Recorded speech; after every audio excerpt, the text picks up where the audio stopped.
30 years ago, it's been 30 years, PFC Corville had the fortunate pleasure to have as my first mentor and leader, Gunnery Sergeant Jim Moses, which is you, 30 years ago. And you were such an impact in my career, I'd say the first decade. Seeing this gator head on the table is awesome because everyone knew your call sign as Gator. And to this day, the people that served with me or us in 3-7 India always ask me, how's Gator doing? Have you heard from Gator? What's the story behind it? Because I never knew. Well, there really isn't a big story behind the Gatorhead. I'm from Florida, and I grew up around alligators, and I would see these alligator heads in shops, and just one year, my mom just picked me one up and sent it to me, and I just thought, wow, what a cool thing to sit on my desk at work, and it just all sort of evolved from there. That's awesome. Yeah. And this one in particular, do you remember where you bought this one from? Or was Well, it a no, gift? no. My mom still lived in Florida, and she just picked it up at some shop there in Florida and sent it to me for my birthday. The stories of so many young Marines that had to report in to you when the first sergeant wasn't there to do a duty turnover, they always say, oh my God, there was this giant alligator head on the desk staring at me as I reported in to Gunnery Sergeant Moses. That was always the story that kind of came out of that. So funny. And then, of course, everyone knew you as a Gator. It's so awesome. If I remember right, correct me if I'm wrong, you joined the Marine Corps in 79. Am I right? September 1979. 79. And then you retired in 2005, so you did 26 years. Yes. As a sergeant major. Yes. Retired. And you were a recruit at Parris Island. Yes. A drill instructor in Parris Island in the 80s, late 80s, early 90s. 89 through 91. Same squad bay. Same squad bay. That as I went through as a recruit, same exact squad bay. And how ironic is this that then you were a first sergeant at San Diego, and then I was a recruit in San Diego, a drill instructor in San Diego, in the same squad bay, Right. and then a first sergeant at Parris Island. Right. So I always kind of followed your career and did almost a mirror image. Well, we actually talked about that. I don't know if you remember, but you and I specifically talked about your career path. Absolutely. I remember like yesterday. Yeah. Numerous times. Yeah. I always give you credit that the reason, I had been a sergeant in 3-7 India, and I think I'd been there 5 years, and I was contemplating re-enlistment for security forces. And I remember hearing from everyone that talked to me, you need to take a break. So go to security forces for like 3 years away from the infantry. And you heard me say this, and you sat me down, and you were like, let me tell you something. Your career, advancement, do the things that will get you promoted in better positions to be in great opportunities later on. You're like, drill instructor, do it now, do it young. I know it doesn't sound like something that's going to be a break, which it won't be, but you need to do it now. Right, and it was never easy, right? I mean, at the time, being in the infantry and being on the drill field were, the two hardest things, out there. Yes. And neither of them are pleasurable, and they both are very time demanding and taking away, the time from your family. Yes. Where you could have taken a break. It was the best advice I've ever gotten at that time. And then when I finished the drill field, the monitor had offered me in front of you Guantanamo Bay, Cuba, and I was like, I just had a child. I was like, no way. And you're like, let me tell you something. And I went to Cuba, and so many things happened in my career, So you were my company gunny, and then my first sergeant, and then I followed, your advice, and it always set me in the right direction with promotion, with opportunity, and I never failed to tell you that and to tell other people that. It's definitely remarkable. But one of my favorite memories of you, and tell me, I want to know your perspective. I've got millions of them, but how you became our company gunnery sergeant. So we were in, I know you're already laughing at this, 3-7 India Company, we go to machine gun division schools in Camp Margarita and Camp Pendleton in 1992. Was I the company gunny or was You I were, weapons you were a company? weapons company and heavy guns. That's right. And we heard that the gunnery sergeant in charge of all of the battalion machine guns was going to be Gunnery Sergeant Moses, and we all had heard of you and knew you. Were like, oh my God, man, we're never going to get any rest. And we lived in Quonset huts. I don't know if you remember that in Margarita. Oh, yeah. So you were like waking us up, PT in this field day, all the stories of Paris Island. Now, I say all this to tell you that our company was in a state of, like, as a young PFC, I was just embarrassed on our company in India at the time. I went out to the field, got off the trucks, laid in the desert, and everyone around me lay down and started sleeping. And I'm a PFC with an M60 Echo 3 machine gun, and I didn't know what to do, so I started cleaning it with an AP brush, just looking around. And I saw the company commander standing on top of a hill, looking around, like he was Rommel, And another staff sergeant started a fire to make coffee. And the company commander yelled at him and said, put the fire out. And he said, F off. And the company commander just, whatever. I was like, wow. Then we hear we're going to Bridgeport for cold weather training. Oh. And I'm in the duty hut. And I watched 2 Lance Corporals who didn't want to go to Bridgeport. One of them put his foot on the desk and the other one take an E-tool and smash his ankle so he could get out of going to Bridgeport. I'm like, what clown show have I enlisted into? We go out to PT. The weapons platoon sergeant was a gunnery sergeant who was old and broken down. He goes out to formation, says right face, double time, wearing boots and utes, flak jackets to go do the O course. And they're like, we're not running gunny. And he's like, all right, whatever, just step it out. I'm like, my God. Then our company gunny doesn't get our resources out to the field, water and food, and we're deprived of that. Are we going to talk about names or I'm not going to mention his name. Okay. I'm not going to mention his name because I ran into him a few times later on. Right. I got to be careful with that too, right? Exactly. So he got fired. He got relieved. And then we hear that we're getting a replacement, Gunnery Sergeant J.D. Moses. And all of us are like, oh my God.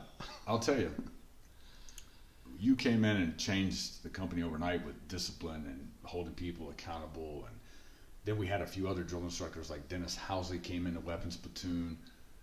And literally within a week, our company went from one version to a complete 180. And right now, you guys are in the hating me phase. Hating you phase, which the respect came later. Right. Some people took much longer. Right. Yeah, when I say discipline, I'm talking like the blinds half mast at 5:15, the trash can emptied, 5:30 PT, all of that stuff. But the thing about all of this, you guys are what made me want to be a drill instructor. It wasn't my drill instructors that made me want to be a DI. I mean, even though of course it crossed my mind, it was how you all acted and how you were so different than all the other, platoon sergeants. Did you see that in you after the drill field, or do you think you had it before? No, I mean it started developing before, but I think the drill field, because you're put out there so much. The classes that you're required to teach, even though you might be a little uncomfortable teaching them. The fact that you have initial drill and final drill, and you're out there by yourself, and getting evaluated not only by your peers but by the battalion and depot drill masters. Yes. It's just you have a lot of that individual constant scrutiny, and I just think over time you develop that sense of confidence. I think the drill field just gives you a lot of confidence after a tour on the drill field. No doubt about it. You saw that in yourself too. Yeah, I saw that in myself. I mean, those things were always in me. And I think it's different for each person, but each Marine, when you come in, you sort of, you don't know really what's going on, and you're always nervous and apprehensive about things, but there seems to be a culminating moment, where it's at a point in time, at least it seemed to have happened that way with me, where your experience and your confidence and what you're doing comes together at some point in your career. And for me, it was after the drill field and coming back to an infantry unit, and then becoming a company gunny. Just really started hitting my stride in my career, and that just sort of, for me, for the rest of my career, just kept building. Yes, it was evident for even us young Marine like I was at the time to see you operate. And I've told you this a million times that when I became a company gunnery sergeant in 3-4 for 4 years through combat operations, I used a lot of the things that you did for us in my own techniques, but with my own personality. And it always was in the back of my mind. And I remember telling Marines that I know a lot of you hate me right now because of what I'm doing, but from my experience, especially with my own company gunnery sergeant in the past, there's going to be a time where you age and you go, I know why he did this. It was successful. Let me try it. That cycle, that goes on. Can you bring that mic just a little bit closer toward you? Okay, not all of this is going to be serious. Is this close enough? Yeah, I thought you were going to say sweaty balls. So, not speaking of that, but in the vein of comedy, I had a knack of imitating you when I was a young Lance Corporal, and in those days... And I hated it, by the way. And in those days, whenever we were waiting for trucks, you always wanted us to entertain each other. And somebody dimed me out and said, Corville can do Gunny Moses, and you like, get out here, Corville. And I did it. And I never was the winner. You laughed, they laughed, and then you punished me. I don't remember. Oh, yeah, I don't remember that. Flutter kicks, motherfucker. And I'm doing flutter kicks and hello dollies while you're calling roll. Everyone remembers this. So all the 3-7 India guys that see this, they're all going to crack up. But here's something you don't know. We'd have PT early in the morning in formation, and we didn't know if you were going to take the formation every morning. Sometimes we'd go out going, is Gunny going to come out, or are we just doing platoon PT or whatever? So sometimes the acting platoon sergeants would haze us and play around with us until they waited for you to come out. So they would run us up to the barracks to clean, run back down, grab this, change uniforms. And one time I was running back down from the barracks, and one of our machine gun members goes, hey, Corville, man, imitate Gunny and get these guys off our back. And it was dark, and I was at the barracks, and the platoon sergeants were Oh, my God. So I didn't know if I could do this. I was out of sight by the barracks, and I go, you had a knack for always calling the platoon sergeants to come to you from a distance. I don't think anybody's ever heard, you've never heard this. I go, hi! And I heard the whole parade deck shut up, and I was like, I got this. Give me all the platoon sergeants over here! And they all came running to the barracks. And as we're walking to the formation, they're like, where's Gunny? We're like, in the duty hut. We go to the parade deck, and the squad leaders and section leaders just took us to PT and left. So the platoon sergeants couldn't mess with us anymore. I think I did that 3 times in about 2 years because you couldn't do it all the time. And I got away with that. Wow. No, I never knew that. Yes, all the time. Yeah, I do have a loud, unique voice. It was always the arms and the posture, like, always. And then we always would laugh because when you really laugh, you would laugh and not make a noise. You'd be like, right. I know you hated that, but you're so. I still do. You're so animated that it was, and everybody like, Corville, get up and do Gunny Moses. And I remember you standing there with me one time, and then you'd punish me again and do push-ups, right? Back in those days. But here's something I wanted to ask you about. A serious note. There's things that I could do as a gunny that with my reputation and credibility that I got away with things that some people might not have been able to do. But there were things that I saw and witnessed of you that I don't know how I could have ever done it. Here's something that happened to me. 1994, we had gone to Kuwait for this 30-day op. And I was a corporal. And I found a Marine sleeping on duty. And I didn't use the word hazing at the time, but hazing was starting to rise. And I punished him. Made him do push-ups with weights on his back, and he complained. The new company commander at the time came from 8th and I after all the incidents happened. It wasn't the Captain Worth thing, it was somebody, it was a new guy. And I went home one night when we were back in the States at like 1800. I got a phone call from the first sergeant saying, come back in. I show up, and they make me report into the company commander, the first sergeant, the XO, for NJP. And they start reading my rights about hazing, that I'm going to be charged for NJP if I accept NJP. And I'm astonished. I'm in the position of attention as a corporal. You bust in the door as a gunny. You kick the door open. And you just look at me. You don't even acknowledge anyone in the room. The company commander first one, you go, get out. And I stood outside and I heard you yelling in the Did I? Yes. Really? Oh, yes. That's how often you do this stuff that you can't remember everything. The first sergeant comes out and goes, go home. Nothing ever happened to me. And that's one of the stories that I would tell people, like, if it wasn't for some people taking care of me at certain levels of my career, when I made not a mistake, I made a choice that I didn't think was, hurtful. I thought it was helpful at the time. Somebody saw it, recognized it, and I try to do the same thing, even though there's some rules that start to progress where you can't deviate around it. But yeah, I will never forget that. I mean, now that you're saying it, maybe I vaguely remember that. But it just seemed, like such petty bullshit, and to turn so serious so quickly, right? Yes. But I don't remember. But you're right. I mean, I did a lot of things that way. It was, it was just who I was. And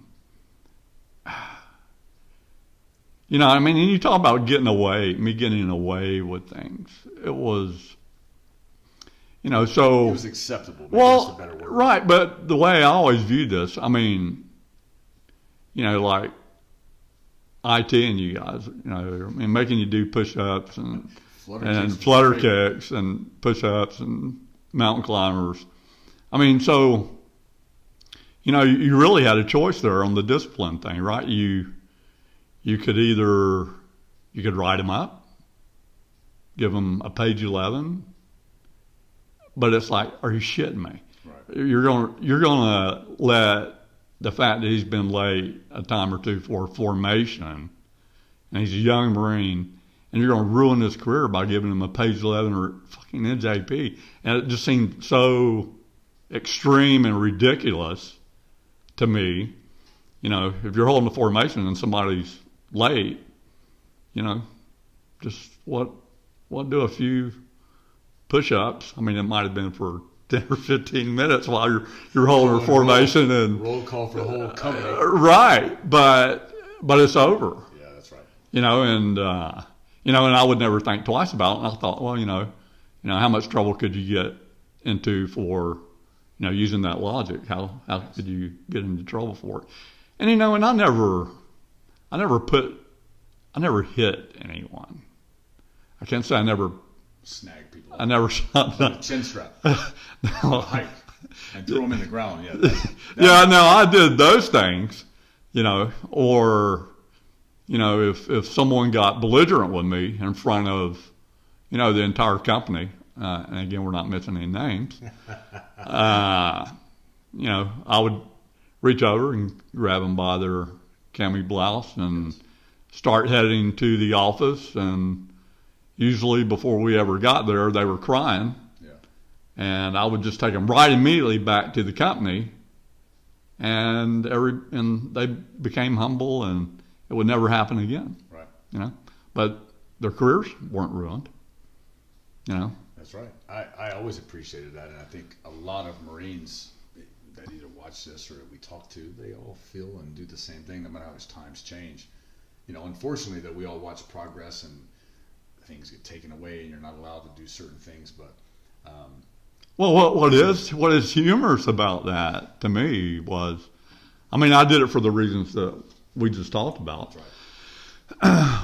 Which, again, when you think about it, very good intentions, actually. Speaking of, I know you have to remember this.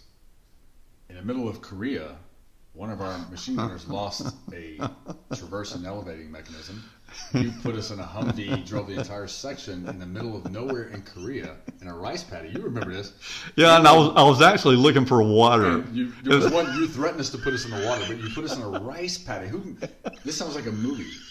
And punished us, until somebody admitted what they knew about losing this T&E. And the guy that lost it, you had him sit on the Humvee and not get punished while we watched him. Right. And it was me, a few of my buddies, Bill Boblitz and Tony Q City. They were we were all doing push-ups and shaking. We were so worn out.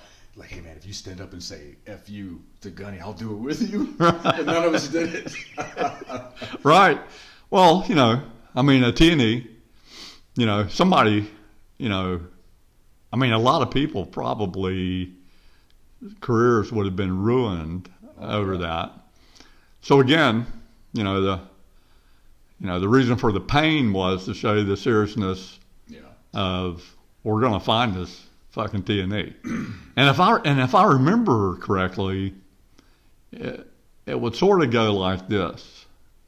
I would give you guys 30 minutes to go find it. And then in 30 minutes, you're supposed to report back. And if you hadn't found it, then we went through about another 15 or 20 minutes of mountain climbing and push-ups and in the rice paddy. Fleet too. This is not boot camp. Right. And then you have another 30 minutes to find it. And that actually cured some things. Yeah, and it actually always worked because eventually that stress level built up so much that if another Marine was out there, beating the brush for whatever piece of lost gear and he really wasn't looking for it, everybody was coming down on everybody to get serious because they knew it wasn't going to end. That's right. Yes. Until we found it. And I never lost one piece of gear. I know you didn't. I actually had to go up in Panama. I had to go up the Tigris River. A radio had been stolen and by the locals. And me and my police sergeant, who, it wasn't Chin. I was going to say Chin. No, it wasn't Chin. You abused that poor guy. Yeah. In a good way. Yeah. I'll remember his name in a minute. But we actually got in a boat. I'd heard that it was in this one village along the coastline. And I'm not exaggerating. So we go out the mouth of the Tigris River in Panama, go up the coastline in a boat, the two of us. We beach the boat, and we walk into the village in Panama. And we start asking questions. And then all of a sudden, a couple hundred yards away, a guy bolts out of I can't remember if it was a little house or what, but he bolts out of it. And we're chasing him, and we're gaining on him. He sees we're gaining on him. And he sees we're actually eventually going to catch him. And he just slings the radio. Yeah, and so we go there and pick the radio up and get back, and we got the radio. I never lost one piece of gear. Never. That's great. Right. That's a great story. Right. I'm sure, and we all have millions of them, and I know you have them too. A different thing, I thought about this the other day. I'm a retired sergeant major. You're a retired sergeant major, but obviously you're way senior to me. You were my mentor and leader. And I have people that will call me sergeant major to this day that I'm retired, or they just call me JP, or I tell them whatever you want to call me that's comfortable. I have no problem. I don't need to be called sergeant major, of course not. But it took me, even as a sergeant major, when you retired, I couldn't call you anything but sergeant major. And you tried to tell me to calm down, call me Jim, and I still have trouble with it to this day. And it's basically a respect thing. Not saying that if I call you Jim or somebody calls me JP, they don't respect us, but I don't know, it's just a weird and prideful dynamic. No, I mean, that was true with me as well, with, other people. I mean, even to this day, it's sort of hard not to do that. I've tried to break that habit, actually, right now, but I know it's hard for me too. Yes. So here's another story, and I want your take on this, and I'm going to tell you mine too. So I'm a drill instructor at San Diego as a sergeant, and you are the first sergeant. And I don't want to say I took a lot of heat for this, but it used to make me laugh that people called me Moses' boy, like you were taking care of me, and especially when I became a sergeant senior. And I always appreciated that. It was performance, it was you, it was the commanders.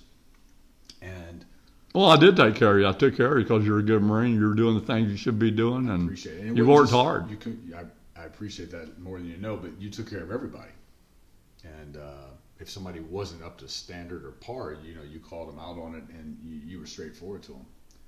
But there was one cycle, I was a senior drill instructor, and you told the battalion commander, who, by the way, was 55 years old at the time as a lieutenant colonel and a Vietnam vet, a gunnery sergeant, battlefield commissioned, Stevenson. Yes, right? That's right. Good man. Good man. You told him in front of all of us, if we go an entire cycle without an allegation, I'm taking the senior drill instructors during mess and maintenance up to Las Vegas.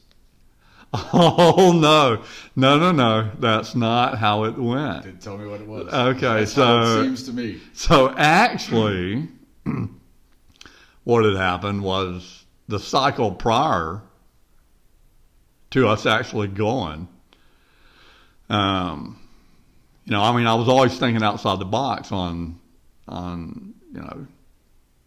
breaking that monotonous routine, the drill field, and I did that in many ways. But actually, I had mentioned it to the company commander the cycle before, who was a great company commander, Captain Longwood, and he goes, after I brought it up to him, he goes, that sounds like a really great idea.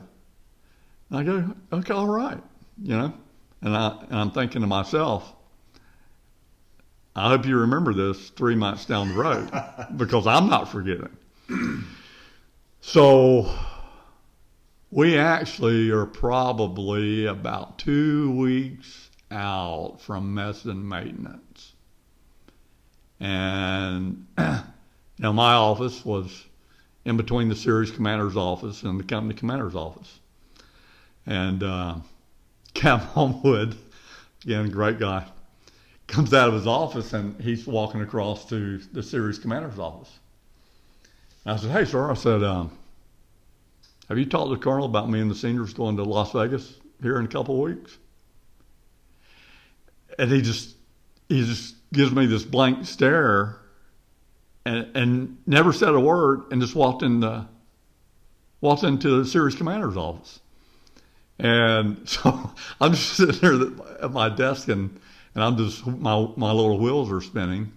And so for about the next 10 minutes, he walks back and forth between the series commander's office and his office. His office, series commander's office. He never says a word. But he could feel the pressure because he had already committed to it 3 months earlier. But yet, he's afraid to call the colonel.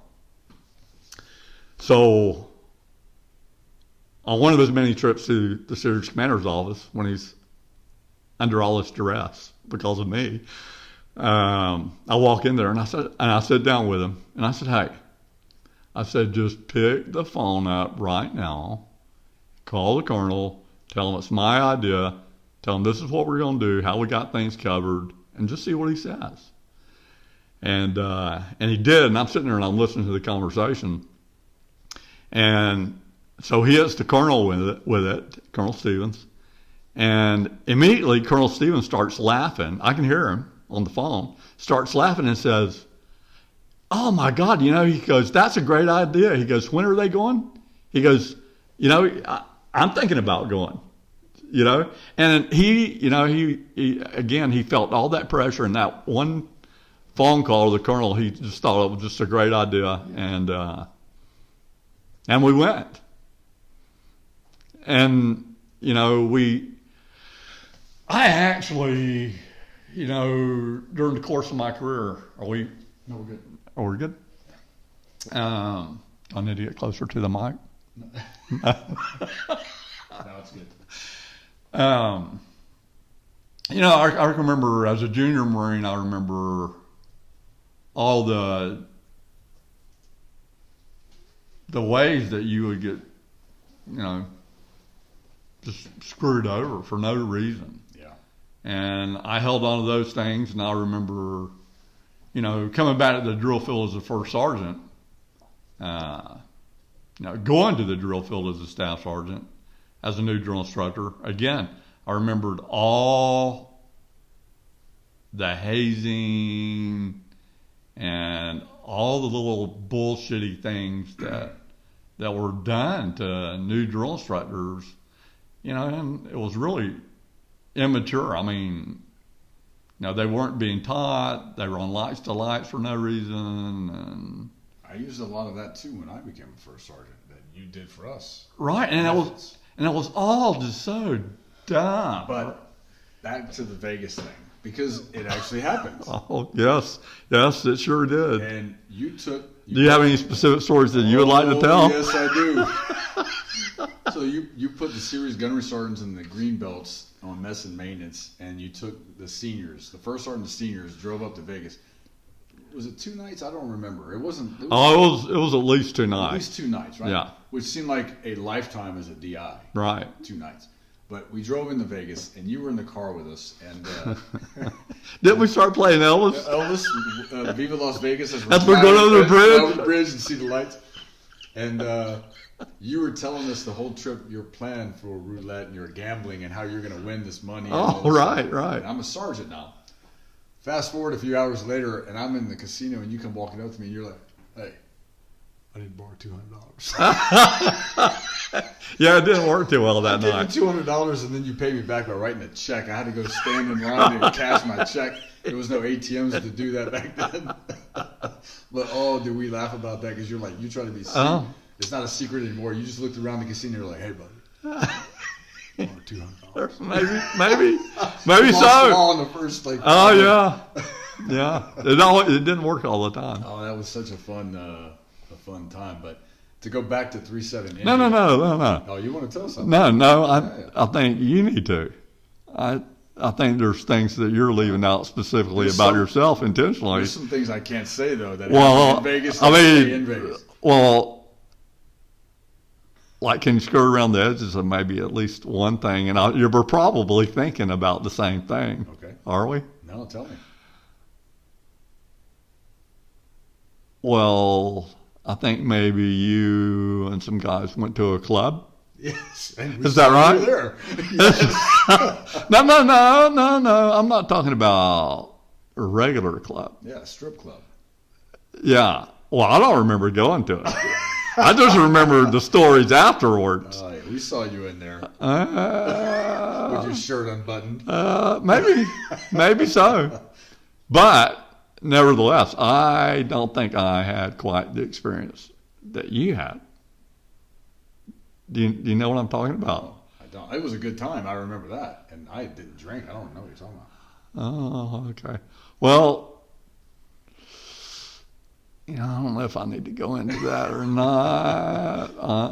Yeah. It was all of us, right? All the seniors. Yeah, but I think I remember something specifically about you and one of the strippers in the club, maybe. Maybe it was another time. Yeah, I don't remember that. Okay. No, I don't remember. Okay. Yeah. Well, I'm getting old. Maybe it was another guy. Maybe it was No, it was you. It was just, I can't remember if it was then or somewhere else. No, not then for sure. Okay. 3-7 India Company, we talked. Are you turning red right now? No. Okay. Not at all. Just No. checking. No, I lost that years ago, right? In fact, whenever I saw a buddy of mine I went to boot camp with about 2 years ago, we were in the same platoon, and he told me, he said, the first time I met you, you were naked duck walking at MEPS in front of the doctor, and I thought that was the funniest thing. You remember how they used to do those tests? That's right. God, I forgot all about that. So I said, you know what? I don't think there's no modesty, and I've lost all of that from early stages. It was so funny because we were talking. He goes, the first time I remember you, it wasn't like receiving or, you got on the pull-up bar and the drill instructor punched you. Like you were naked duck walking in front of the doctor at MEPS in New Orleans.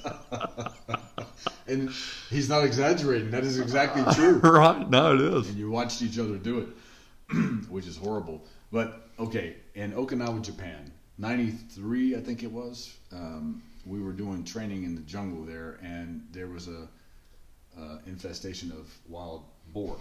And there was a 3-legged boar that had been rampaging through the bivouac. And tell us the story about how and what you did, because it's fantastic, because I was there to witness it. Well, I think what got me so interested in it, pursuing the pig. By the way, we came home from that deployment, and you were advanced party, and you posted all over the walls, "Welcome home, pigs." I vaguely remember that, but it was obviously by now y'all all knew me, and you knew it was me and my loving way of welcoming you back. But yeah, so we actually were the last. I can't remember if there's one or two other companies that were out there prior to us at NTA. But, you heard the stories of the pigs and all that and how they had tried to catch the pig and they couldn't do it. Well, that just sort of intrigued me that they had tried and didn't do it. And I went to Jeff school early in my career in the Philippines, and it was a jungle survival type deal where you went out there for a few weeks and, you learned how to trap things like, they taught us how to build a little snare, a little basic snare, to snare birds and chickens that were running around there. And so I took, that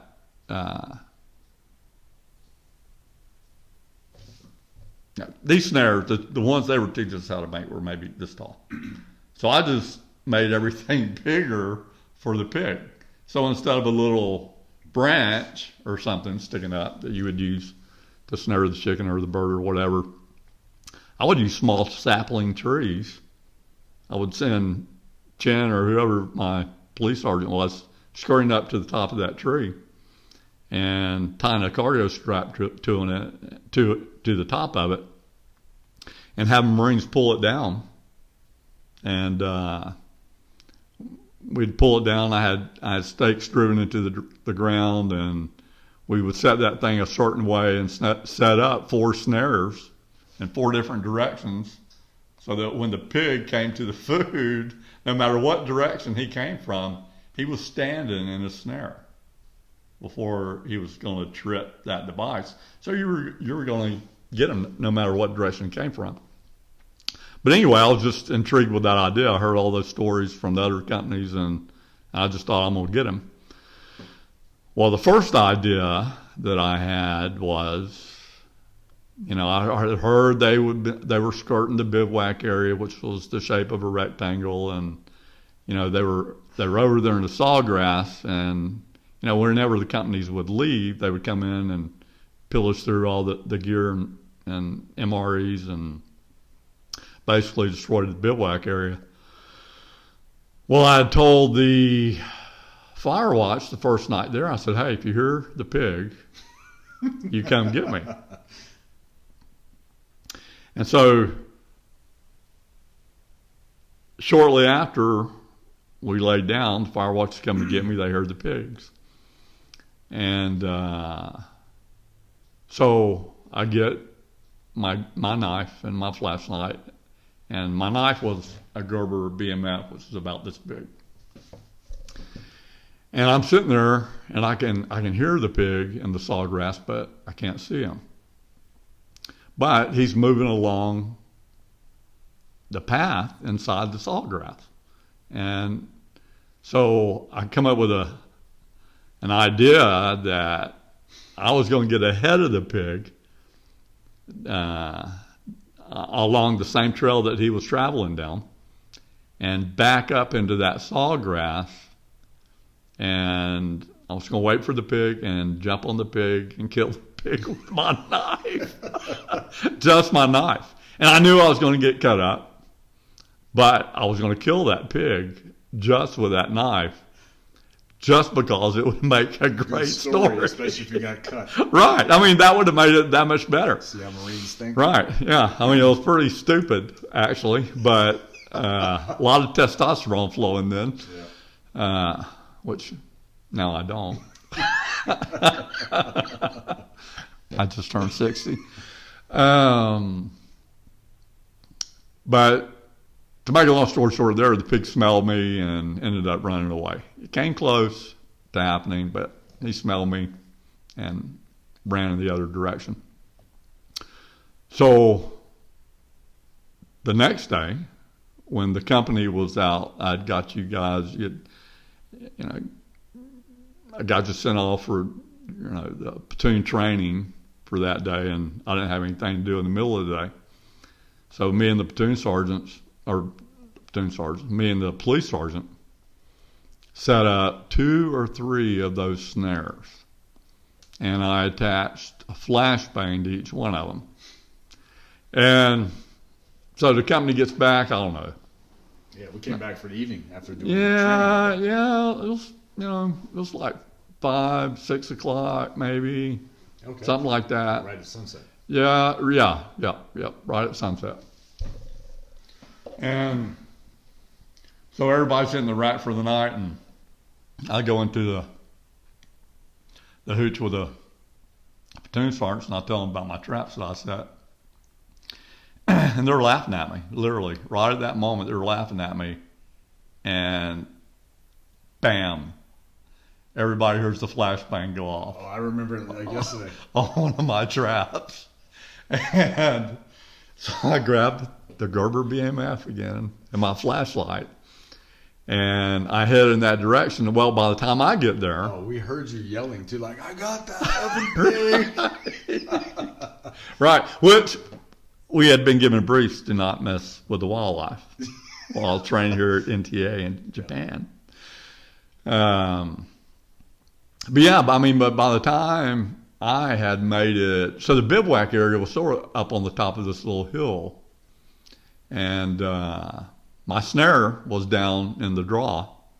But by the time I got to that area, at the top of that little hill was already sort of becoming lined with more and more Marines with their little flashlights, disposable cameras and flashlights. Yeah, shining down the hill. And by the time I got there, and so I go running down the hill, and I sit there and assess this situation, and I got this pig snared around his rear hips, and they're in the air, but his front feet are on the ground. And so anytime I would get close to him, he would try to run at me with his front feet, to sink those tusks into me. Right. And he did that once, and I just thought to myself, okay, the very next time you do that, I'm going to lean forward and drive that knife right into your side. And sure enough, he did it. And I didn't know if that knife, it was such a big knife. But it was absurd. I didn't know how easy it was going to go in to that pig or not, but it went into the hilt. I mean, he bolted at me, and I just buried it into his side. And the snare just sort of drug him back into place. And I just remember going over there and putting my boot on him and twisting the knife So I opened that hole, and He was done. yeah, and he was done, and I reached up again. I reached down, pulled a knife out of him, and reached up and cut the comm wire That was holding him. that was holding him in the snare. You know, I have a picture of that, of me holding that pig. All of us took turns taking pictures of that pig. Right. Well, And you remember you had a former recruit from Paris Island from Kentucky, Eldridge, that you said, "Come here, Eldridge, gut this thing." that's right. I did. Yeah, Eldridge gutted it for you. Right. Yeah. Well, the cool thing was I remember cutting that wire and everybody had their flashlights on me and the pig and dragging the pig up the hill and throwing him down. And everybody sort of cheering a little bit. Yeah, that's right. But then then the company commander comes over.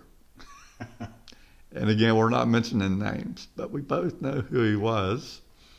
And, again, it goes back to getting the brief about not messing with the wildlife. And he says, well, he's all nervous, so he don't know what to say to me. And I already know what he's thinking. He's thinking about that brief and the colonel, him getting in trouble. And he says, so what do you plan on doing with that? And so just to mess with him, I said, well, the first thing I'm going to do is I'm going to cut his head off, and it's going on a pike out to the entrance of the bivouac area. A little apocalypse now moment. And sure enough, we did do that, and he made somebody take it down. And it was Eldridge, you said? Eldridge, yeah, from Kentucky. So Eldridge actually did, he gutted that pig and he skinned it. And again, I got to remember who the police sergeant was. I can see him crystal clear. He had blonde hair, Yeah, I can't remember. little flat top. But he actually ran it back to the chow hall. I remember that. That night.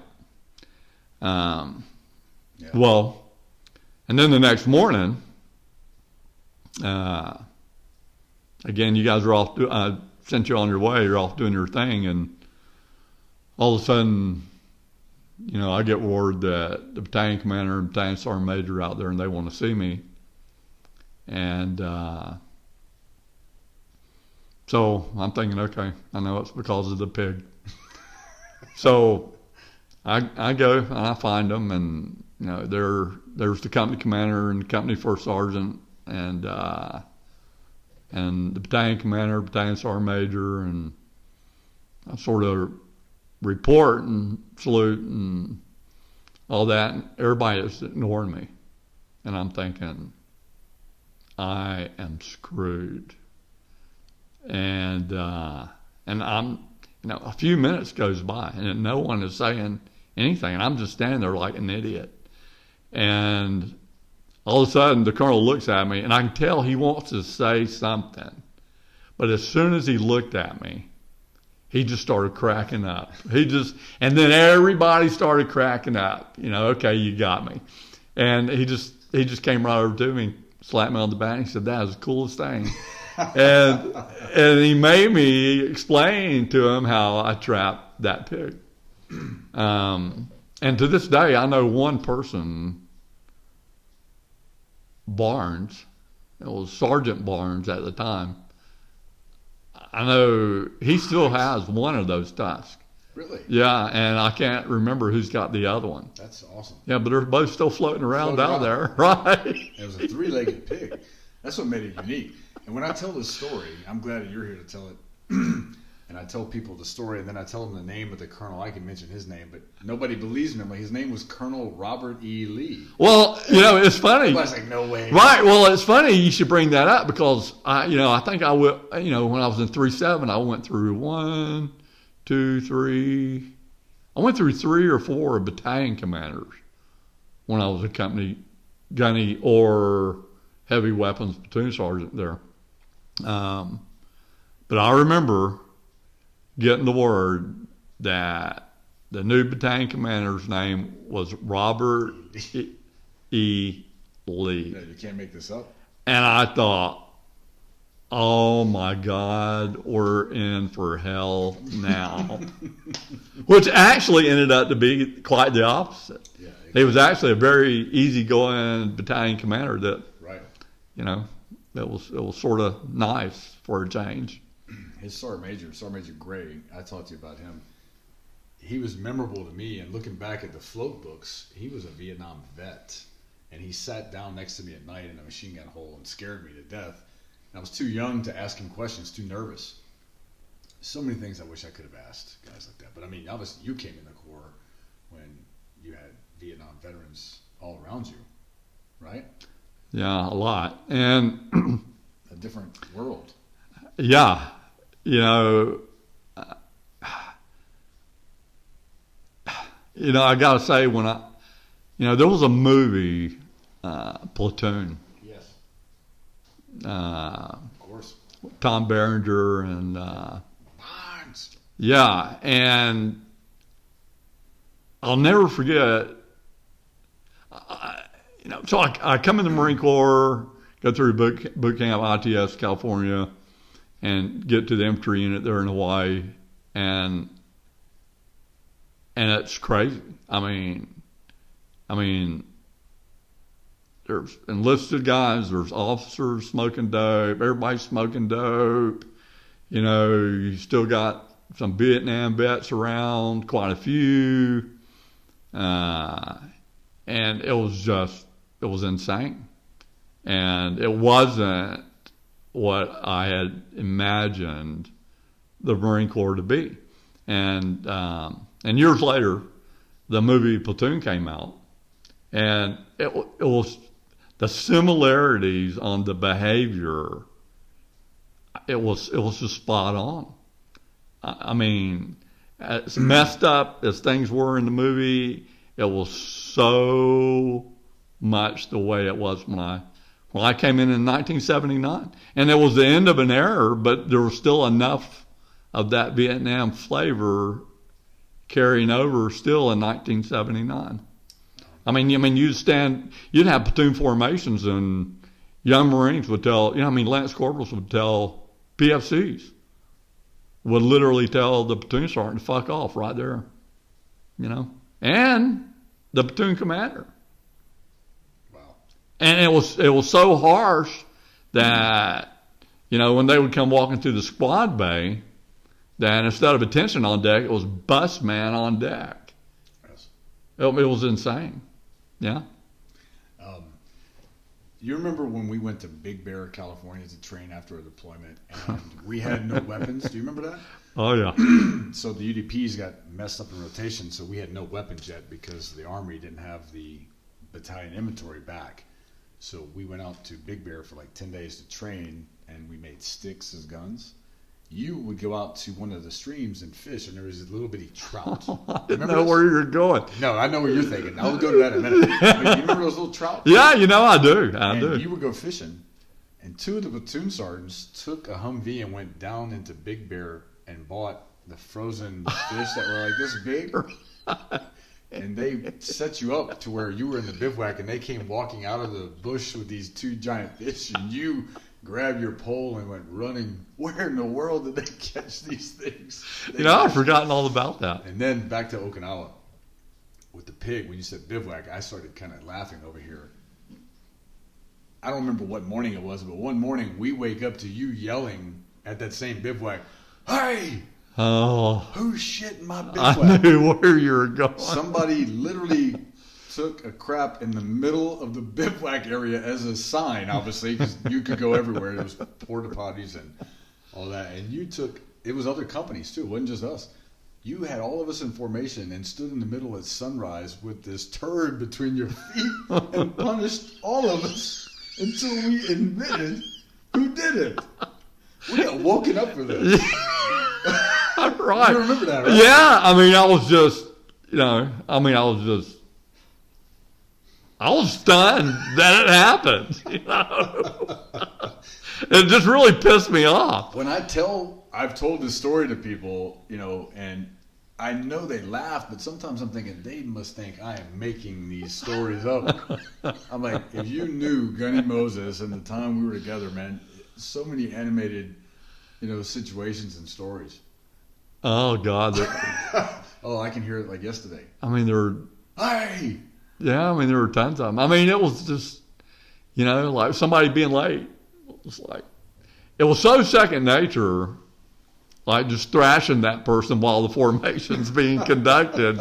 And they would just be right beside me and just, I think we had gone to Fort Ord, or it was Mount Training, or maybe it was Camp Pendleton when they first built it. I don't remember. But we were at a Mount facility. And you had the formation, the company. Oh, yeah. You were talking to us, and you were dipping. You had your Copenhagen, and you were talking to us. And I think the general, the colonel, a bunch of VIPs came up behind you, and you didn't see them, but we could see them because we're facing you, and your back is towards them. And you were talking about, I'll walk through these tunnels down there. It's a good place for me to wear your butts out and thrash you down there. Nobody will know it. And all these VIPs are listening to you, and we start laughing. You turn around and see them, and you maybe turned a little bit red, but you didn't miss a beat. You're like, I'll still. That was one of the funniest things we had ever heard. Then you're like, who's got a dip for me? And somebody throws you a can of Copenhagen. And everybody's like, man, Gunny always bums dips off of all of us, Doesn't he have any money? Right. No, I didn't. But here's the thing that we realized later. You would do that all the time. Give me a dip. Give me a dip. Give me a dip. Then you would show up one day to formation with logs of Copenhagen and just start tossing it out to all of the Marines. Oh, yeah. Pay them all back with free Copenhagen. Oh, right. Oh, yeah, because I remember we had a soda mess. And, yeah, that's what I would do. Yeah, I remember that very vividly. Yeah, and but there was something else I did with that soda mess money. Paid your truck payment? No. But for you guys, I don't know, maybe it was after the deployment and we got back, and maybe it was TVs or something in the rec room. Oh, yeah, you did. You contributed it to something for all of us, the single guys in the barracks. Yeah, something like that. Oh, yeah. But getting back to thrashing guys, for being late, I'm talking about now. But it got so second nature, to me, but to y'all too. And it got to the point where if someone was walking out late, everyone knew what was going to happen. Right. And they're seeing him come behind me. And, then obviously I would see him and start in on him just for a little bit and get him going, and then turn back to what I was doing. But I don't know how many times that incidents like that would happen, and that everybody in formation would be laughing. I mean, even if they were trying to hold the laugh, even if they're at a position of attention, I can remember shoulders going up and down, and you could see the laugh in people's eyes because they knew what he was going to get. Yes. But again, it was all, I did all those things, I mean, they gotta learn the lesson. They had to, you had to instill that discipline, and it was just a simple way of doing it. It was, and so many memories. We could be here for hours talking about the things that I remember. But when I was a corporal, I was going to get married, and I went into the company office. My platoon commander wanted to see me, so I was 21 as a corporal. He was a 22-year-old second lieutenant, and I stood in front of his desk, and the company office was cubicle, so your office was literally right next to him, but there was a partition so you could hear everything. And I stood in front of his desk, and he's asking me questions with his checklist about my preparations for marriage, about seeing the chaplain. Have I bought this? Have I bought that? And after he's done, I'm at parade rest. This 22-year-old lieutenant looks up at me and goes, I've considered your answers, and I don't give you my blessing for getting married at a young rank. and I went like this. I remember I broke my bearing. I just go, "What are you, my effing father?" Just like that. And he turned red, and then I heard. You were next door laughing hysterically, and then when you started laughing, I heard the first sergeant start laughing, and then the platoon sergeant started laughing, and then the lieutenant was like, "Well, it's your life," and he just dismissed me. Well, I think he knew what was coming. Oh my god, that is like, oh, so funny. And I used to tell that story a lot as I moved up when Marines were getting married or whatever. I would say, "Look, I went through this, and I would never do that to you. I'm sure you've considered and thought what you're going to do about this, but oh, it's such a vivid memory." It was like a chain reaction, and where everybody started laughing, and I didn't get in trouble for saying that. But to wrap it up, because I mean, we could, like I said, talk forever, and there's so many things about your career that where you were stationed. You were a bodybuilder, security forces, Cuba, drill instructor. I know you hate this question because I hate it too, but do you have I don't necessarily mean a favorite position or duty assignment, but do you have 2 of your favorites or top duty stations while you're at? Oh, gosh. Okay, while you think about it, for me, my favorite billet of all time was Company Gunner Sergeant and 3-4 Kilo Company because of combat operations for 4 years and the Marines that were with me. Secondly, believe it or not, it wasn't as a DI, it was as a first sergeant at Paris Island. Those are my two top ones. Location and assignment. No, I mean, now that you're saying that, it's probably, you and I have already talked about, the whole gunnery sergeant thing, and that's probably our favorite rank. Yeah. Sweaty balls. Can you hear me now? But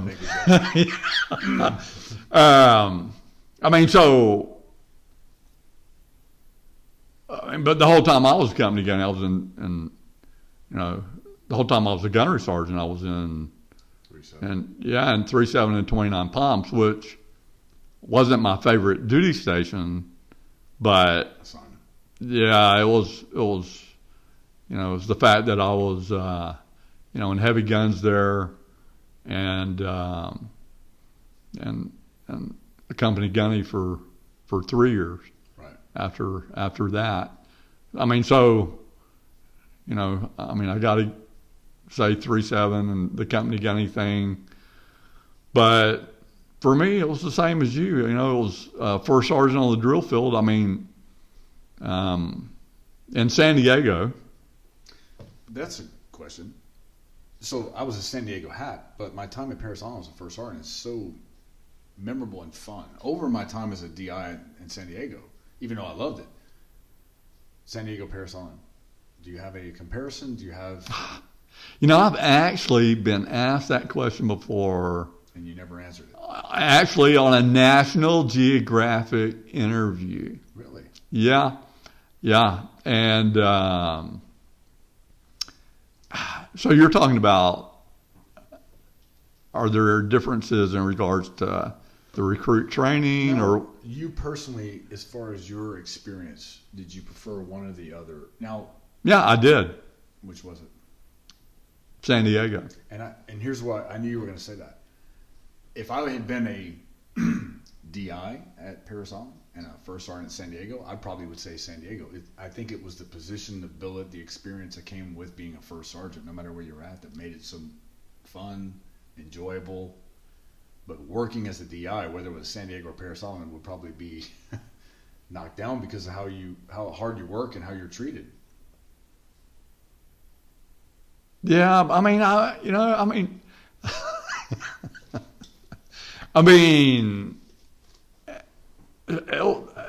San Diego was nice for a number of reasons. San Diego, as a first sergeant, you're not a drill instructor. You're not putting the hours in that the drill instructors are putting in.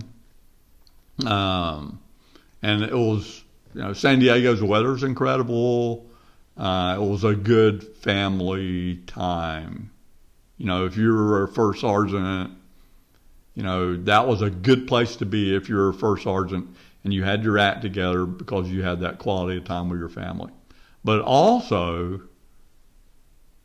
as a company first sergeant, again, if you have your act together, the drill field is very difficult.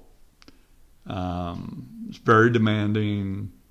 I remember the first 2 months on the drill field. I remember going through DI school at Paris Island and going there and weighing like 205, and I was in shape, and I only lost 2 or 3 pounds at DI school. And but the first 2 months on the drill field, I got down to 178 pounds in 2 months because of all the unnecessary bullshit that was being put on you by the other staff sergeants for me, and even the sergeants would sort of jump in on it, and the whole chain of command would jump in on it, and and for me, I tolerated that. Maybe I came in like maybe, and as a new drill instructor, I came in like maybe a month into the training, or a month deep into the cycle. And, I tolerated that bullshit, me personally, for about the rest of that cycle. And after that, I personally put my foot down with everybody. I just said, the hell with my career, but this shit ain't happening to me no more. It was all unnecessary hazing, the way you were being treated. No respect at all. Just the fact that you're a simple new drill instructor. So instead of teaching you, they would haze you. And, and again, I just held on to all those bad things that happened to me and remembered them. And then when I became a first sergeant on the drill field in San Diego, right, I made dramatic changes, and that was a really good feeling for me, because they were big changes. Yeah. I remember scanning through that training schedule and looking at every single day that, like, after morning PT and chow, that the rest of the day was, they were getting classroom instruction, and it was a one drill instructor requirement. But I remember dissecting that whole schedule and saying and making it happen that everybody was going home. Nobody was sticking around except the duty drill instructor. And, the officers did their thing, and whoever, the duty officer was for the night would stick around. And I would stick around, but all the drill instructors got to go home because your time was so precious. You know what I remember the most about you as a first sergeant? You emphasize marksmanship a lot, more than anything. So all of us are going to emphasize drill and all the knowledge. You emphasized everything, but you really focused on marksmanship as a first sergeant. And I remember being like, that is so incredible to hear the first sergeant care so much about marksmanship, because that's one of the things I felt that we didn't put enough emphasis on, because the PMIs and coaches did so much for us and we helped back it up. But when I became a first sergeant at Paris Island, I remember putting a big focus on it. You put a focus on it to a point where when you talked about the requirements and you try to maximize people not being there, when it was time for marksmanship, you put it back in high gear to make sure we, met all these requirements and people could shoot. Right. And yeah, I remember that very vividly. That's something I took away, because marksmanship is incredibly important, of course, as a Marine. And if you love to shoot and you know the importance of it, and not to go to drill instructor stories, one thing that I always used to say, we focus so much on drill, and my theory was, when I was asked, why do drill instructors love drill so much? Why do every time they have a minute to spare, they're teaching drill and not something else? I felt it's because it's the one thing we own without officer involvement. Officers never stopped you and said, here's what I need you to do for drill today. Here's what I want to be briefed on for drill. We owned it. We loved it. They stayed away. They didn't care for it. They didn't get involved with it. We even trained them to do it. But everything else, they had some kind of involvement, whether they asked questions or implemented themselves. But marksmanship is the one thing that I felt was a grad requirement. It's what our bread and butter was. So important. You might not agree with this, but I remember saying this a lot to people when I was a first sergeant. And this might not have made sense, but I was like, if we could somehow get rid of the PMI and the coaches that we bring them to train them and teach our DIs, like a collateral duty as part of DI school to be PMIs, qualified coaches. And then when we went to the range, now the senior and drill instructors became the PMI and coaches. Oh, interesting, right? I felt that would have made us love it and enjoy it more. You know, and I think the benefit actually would have been, you know, I think it would have been, you know, I mean, not only the fact that you would be teaching it on the drill field, but think about how many drill instructors cycle through, Right. and how that alone would have affected the FMF. Yes, absolutely. Now, see, I mean, that's really a brilliant idea. but when I brought it up active duty in the midst of an audience of current peers and DIs, it didn't go over well. It's amazing how that works. Well, no one likes change. And The days off that I would give y'all, I can remember people complaining about it. I was just stunned. So no one likes change, even though it's benefiting everybody. You don't have enough time with your family as it is, so I'm going to give you more, and then people bitch. Yeah. And it's like tough shit. That's right. You know? Well, and it was also funny, you know, so you have that type of person that comes to the drill field that they're hard-headed, and they're that bit of arrogance, right? I mean, it's just natural. right. And they think they're going to change everything. When the reality was, the mission of recruit training was to produce a basically trained Marine. And I can remember these conversations like they were yesterday to all of you. Of course. And you know, but people would come there with the idea that I'm going to change that. You know, I'm going to make boot camp harder on the recruits, and the recruits shouldn't be able, you know, to do this or to do that. And we need to drop a lot more people, you know, get rid of a lot more out of boot camp. When again, the mission was to turn out Yes. a basically trained Marine. And then I always thought that the failure was never at Parris Island or San Diego. The failure was in the FMF, the fact that they should have, you know, picked it up and picked the ball up and ran with the training more and the discipline more and Progression of what they've already been established in training. yeah, It's a continuation. right. But again, the failure was never Right. at recruit training. But I got a little off mark there, but it was the type of person that come there. It was always funny to me how they were going to change things. Yeah, always. But what was so funny to me is the fact that they thought they were going to do it behind my back. And for me, it was sort of like the parent and the teenager, right? The teenager thinks that, you know, mom and dad will never know that I'm doing this. When the reality is, mom and dad remember that shit like it was yesterday. So I always felt that way when I was a company first sergeant. And I'm telling you guys all these changes I'm going to make. And I'm getting these looks like, oh, yeah, we've heard this shit before. and we're going to do this shit our own way. And you're never going to know. And I remember those looks. And I remember thinking to myself, oh, you don't know who you're dealing with. Yeah, right. You think you're hard-headed.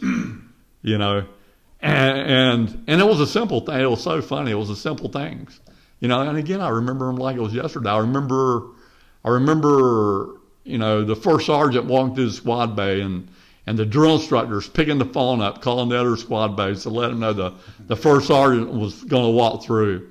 So the first duty hut that I would always visit, as soon as I walked out the door, I would wait about 2 seconds and open that door right back up. See him on the phone. And it was like, you know, and I was like, put it down. Don't you ever do that to me. Right. And then it was, you know, to inject some humor, you know, everybody on the drill field violates that SOP. I mean, most of it's petty stuff. A lot of it's just profanity and maybe you ITM a little longer than you should. But it's usually just simple things.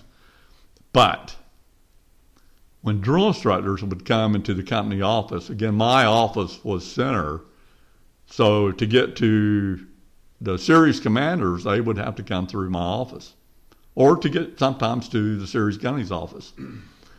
And I would always stop them and say, hey, is there something you need to tell me? I would tell them to sit down on the sofa there in my office, and I would look at them seriously. And I would say, is there something you need to tell me? And you could see their hair, what little of it there was, just ignite because oh my God, does he know that I just violated the SOP this morning? And it's just a trick question. That's so funny. Right, it was just it was just, you know, you always have to interject humor into every serious situation. And do you remember when you failed the SOP test as a first sergeant in front of us? Failed the SOP test? And we laughed at you, and you're like, somebody stole my SOP. I didn't study. Yes. Did I? Oh, yes. We laughed about that for a long time. And it wasn't an open book. When did we do that? When did we do that cycle. Like every cycle? Yeah, every cycle. Then I think it changed to every year. And I failed it. Yeah, it was a funny. Well, I had my own SOP anyway. You remember my tenure with you there was when the Crucible first was implemented in '96, the end of '96. So when I first was there with you, we were doing old BWT, and then General Krulak brought in the Crucible. Do you remember that? The first 2 or 3 cycles were experimental? Oh, I remember like it was yesterday. And here's another story, and we've been talking, look, it's been an hour and 17 minutes. It's amazing, isn't it? Right? Goes by. Well, we could talk for days, actually, couldn't we? So you're my first sergeant in San Diego. You go on leave with your family to Mexico, and you get into an accident on an ATV, break both of your arms, refuse to go to the hospital in Mexico, make your family drive you back to California to go to Balboa, and you make me bring you, you wake me up, make me bring you to the hospital. Well, and then you come to work in Charlie's, you're supposed to be home, and you have cast on both arms.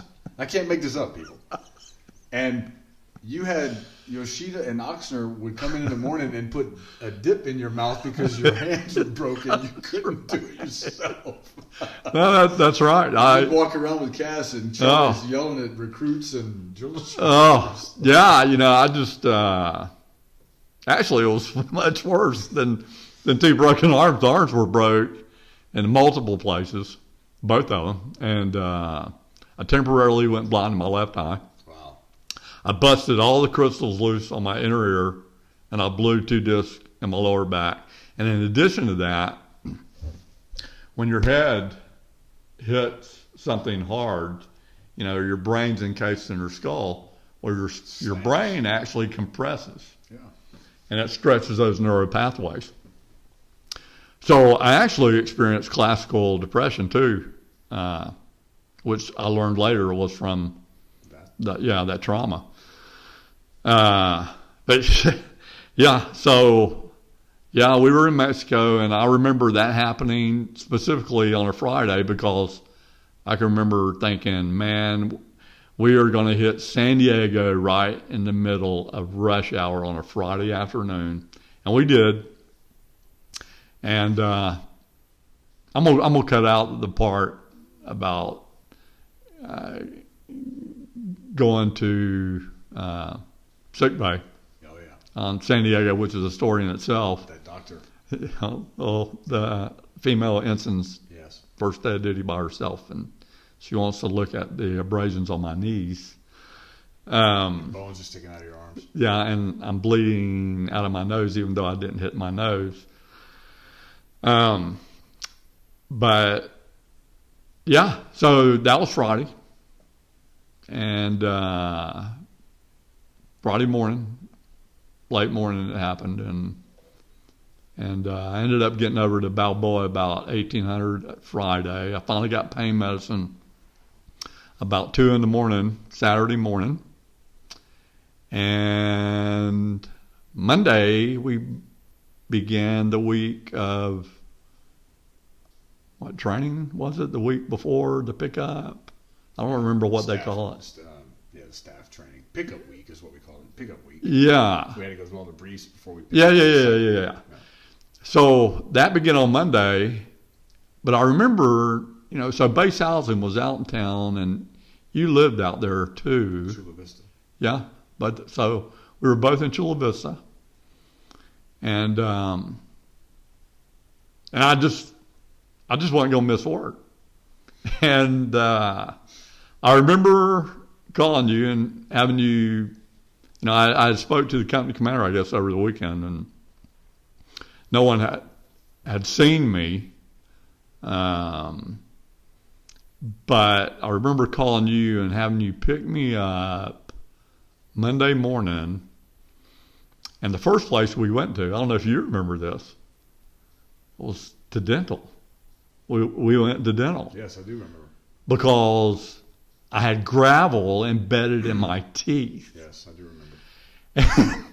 And I just remember thinking, well, I don't have an appointment. This is dental, and they're pretty strict. And I walked in there with, with 2 casts on from my hands to my shoulders, and I said, hey, I got in this bad accident Friday, and I got gravel embedded in my teeth. I said, you guys think you can get it out for me? And they immediately whisked me back to the back and got the gravel out. But yeah, I remember having someone call S4 and them bringing me a sleeper over or a sofa or something at the office, and I would stay there during the week and go home on the weekends, and actually in the mornings, the series officer, whoever had duty, would help get me dressed, and I never missed a day of that cycle. I remember, yeah, you never went home. Right, never went home, and I do remember being on drugs and talking to you guys, and I can remember hearing myself not making sense, and it was like, okay, First Sergeant needs to go home. I got to come off the pain meds, and I went on about ended up on 800 milligram Motrin today. But then what's funny about that also is I never missed, and they had decided that they needed to operate on my back to fix the disc. I actually got my face fixed, but at the end of that cycle, I waited to the end of the cycle. You did. I scheduled it until after graduation. But so they operated on my lower back, and again, I wasn't gonna miss anything. But the captain came in one day, and he said, "Hey, the colonel wants to see you in his office right now." And I'm thinking again, what have I done? But he calls me in there and he says, "So you're going to have back surgery?" And that's where I am. And he goes, "Well, no, you're not coming to work after you have that back surgery this time." Yes. And I was like, and I'm sitting there and I'm processing this because I was going to. And I said, "Well, if you're not going to let me come to work, Do you care where I am when I'm off? And he goes, no. I said, so I can go back home to Florida for 30 days. And he goes, yeah. That's great. So that's what I did. You did. But yeah, I never missed that. You did not. I remember that like it was yesterday. So, kind of to wrap up, I've never asked you this question. I'm going to put you on the spot. Never asked you this. And you commented earlier a little bit about my time as a sergeant. So you're 10 years older than me. So at the time I was 19 or 20 and you were 29 or 30. What do you remember about me as a young, like Lance Corporal, Sergeant? Not the drill fields necessarily, but before that, what do you remember about me as a young Marine? Well, I mean, different people stick out for different reasons, right? The simple fact is, when you are new to a unit, like I was new to India Company 37, you don't know anybody there. Right. You don't know your Marines yet. So the two groups that stick out right away, right? I hope I'm not in the shipbird section. Right. Is what you're Say. Okay. I know that's the one you're going to. So you got the shipbirds that stick out immediately for obvious reasons, and they bring it upon themselves. You got the middle that just sort of stay invisible for a while. They're good Marines. They're doing their job, but they just don't, stick out initially to you. And then you got those, that stick out for the right reasons. The way they conduct themselves, and maybe they're the best. Just the best at whatever they're doing at the time. Maybe it's just simple PT. Maybe they're runners, or maybe they have a sense of humor. And those people initially stick out, and you did for a number of reasons. You did because you're in shape, and I never had to worry about you being to the rear and having to drag you up front, whether it was a run or a hike or in the middle of nowhere. But you had that sense of humor too, and you weren't shy about it. Right. So you immediately, stuck out for those reasons. But over time, it was the important things. I mean, not only with you, but with a lot of those Marines that I was talking about that were in the middle. Right. You saw over time, you saw those good qualities that you wish every Marine had. You saw those things stick out in some people more than others, and and with you, again, you're physically in shape, and you had your shit together, on machine guns, inspections, the way you conduct yourself as a junior Marine. But, as time went by, with you specifically, you started developing, and the confidence started coming through, and Yeah, I remember that. yeah, and I always tell people I was probably about 25 before I really broke out of my insecurities and really started feeling comfortable in my skin as a Marine. right. And for me, I think that's just the beginning of it. Right. But I saw that potential in you, and again, along with some others. Yeah. Well, this is why I ask you, not to make this about me, but there's a lot of people that I still stay in contact with that I was their sergeant major, right? And they're much younger than me, and they still talk to me, and they always wonder, what was he like as a young Marine? I feel very honored that I'm able to talk to you right now, someone that not only mentored me but developed me and helped me along the way to make me successful, that you were an eyewitness to all of that. So it's very unique. If we could go back and have somebody that was in charge of you, I'm sure you would love to know how they saw you and some of the explanations or maybe not. Yeah, no, it's always interesting, right? It's always interesting to... you were a key factor my first 10 years in everything, even whenever I wasn't with you anymore. And this is before social media or emails and all that crap. I remember calling you hadn't seen you in 2 years or 3 years, and I would call you from Cuba and be like, listen, I've done this. This is going well for me. They're offering me to go here. I don't know how I feel about this. What do you think? And I always knew whatever you told me was probably the right answer. And it might have been something I considered, but it was like one of 4 options in my head because I was going crazy. And I knew when you told me an option, all right, I remember, I was married at the time, and I remember her telling me one time. Yeah, it was a difficult path. But she told me one time, she's like, he's never steered you wrong. Listen to him. She told me that one time. Wow. Yeah. Yeah, and I hear that, and I hear you. I hear what you're saying, and it's always really humbling. Right. But you had the mission, and then you had the welfare of your Marines, and I took that really serious, the welfare. Yeah, you did. Always. And maybe you didn't get enough credit from a lot of Marines on it, because they always would remember at the beginning, the flutter kicks at the formation. But, I think as time went on, and like I told you, I still stay in touch with so many guys from the 3-7 days. You were always the topic of choice, always. Stories or how funny or how awesome and how they missed this.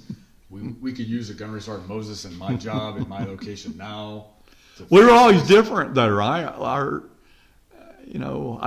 I did things my own way, and I did it for the benefit of you guys, always. And again, there were so many times where we were doing things so much differently than the other companies. If you want to take 3-7 as an example, or Mike Company on the drill field. They ended up calling it Mike Battalion because we did things so differently. And it was just from thinking outside the box, but it was always thinking outside the box on how to take care of y'all. Yeah, that's right. But it's always, it's all, these stories and all that. It's always humbling and good for the soul. I learned some things from you about taking care of people that might not have been the popular thing at the time, and it might have looked like you were trying to destroy somebody, but it was to save them. And an example comes to mind on the drill field. And by the way, you came to one of my pickups when I was a first sergeant at Paris Island, and you were retired and watched my pickup. You remember that? Yeah, vaguely I do. And you told me afterwards, you were like, good job, this looked very good. And that was a big thing for me. But I had a young drill instructor that was caught violating the SOP. And there was a lot of discussion because it was witnessed by a series officer of now to the battalion commander, possible NJP, right? I took action with the company commander, and I had the sergeant major involved, and we gave the Marine a page 11 for it. And I knew when we did that, we took action by the company, and then we carried on and moved on. It was in his record, but no NJP. It was done. The battalion commander now wasn't going to touch it because they'd already been taken care of, instead of us sitting waiting for the battalion commander to do it. And I remember people thinking, I can't believe First Sergeant Corville submitted a page 11 on this Marine. I'm like, I did it. I basically cut his arm off so he could live. Right. Is how I viewed it. Right. Because if we hadn't done that, he was going to battalion NJP, and at the time, that was a career killer, and you were voided. Yeah. And that was a hard thing for a lot of people to accept. There was a lot of things like that I did like you, or I did on my own that I thought were smart. And I remember drill instructors not understanding, looking at me like I was making a poor decision. But you're like, ultimately, I know where this will be in 6 months, and that's why we did the decision now. Oh, yeah. And, a lot of them have come around and told me that, but not everybody. Well, This is the guy, by the way. Anybody that served with me in my company, the reason I put senior drill instructors on the quarterdeck with their desk is I got it from you. And it worked. Well, it does, doesn't it? It worked. And they hated me for that. Boy, did they hate me. Oh, they despise you. And I hated you, too, for it. Right. But I remember it working because you got a sense of what's happening, right? So there's a guy, he's retired now, young Sergeant Griffith at the time was one of my seniors, and he was a sergeant senior, and he hated it. And he came to me later and he said, you know what I learned from that? I only did it for one night. I told him it was going to be a week, but it was only one night. I don't think I ever did it for just one day. No, it was like a week, I think. He said, I witnessed and observed things that I didn't think were happening. Not necessarily bad, but that the recruits and the DIs were doing in the squad bay that I thought I could hear in my office, but I could not really pick it out and understand Right. it. And he said it made me a better teacher. He said, I learned things that I witnessed that made me a better teacher to my drill instructors and to the recruits. And I remember that being very humbling to hear that, because he saw through why I did it. Right. And it was all because of violations and things that were happening with allegations. Right. So, your second tour on the drill field as a first sergeant, you remember like it was yesterday. That's right. And so you actually can feel and have a sense of what's happening. Right. Even when you're not there, you can feel it, man. A lot of guys I would hear a lot of times when I did things that people didn't like, I would hear he's implementing San Diego, because I was a San Diego guy. Right. And I said, it's funny because I'm implementing what I think works from a guy who was a Paris Island DI who was my first sergeant in San Diego. Right. This isn't something that San Diego did. It's something that he did that I thought worked. Right. It's always funny how people would evaluate that, thinking that you only think the way where you came from. And some people do, unfortunately. But I credited myself for always thinking outside the box. Yeah. At least I thought so. Same here. And again, I mean, when you're talking about that specifically, we have already brushed on the arrogance of the kind of people that come to the drill field, which I'm not saying is a bad thing. They're confident Vibrant, people, exactly, right? Yeah, exactly. They want it. Right. And that's the kind of person you want there. But what we haven't experienced, though, is after I left, they have non-volunteers now. So I don't know how that's different. I'm not saying it is, but I don't think it's the same dynamic that we experienced. No, I don't either. But, the way I was viewing it is much better for me to do that when I could sense things were not going right. Or headed down a path to where eventually somebody was going to get in trouble.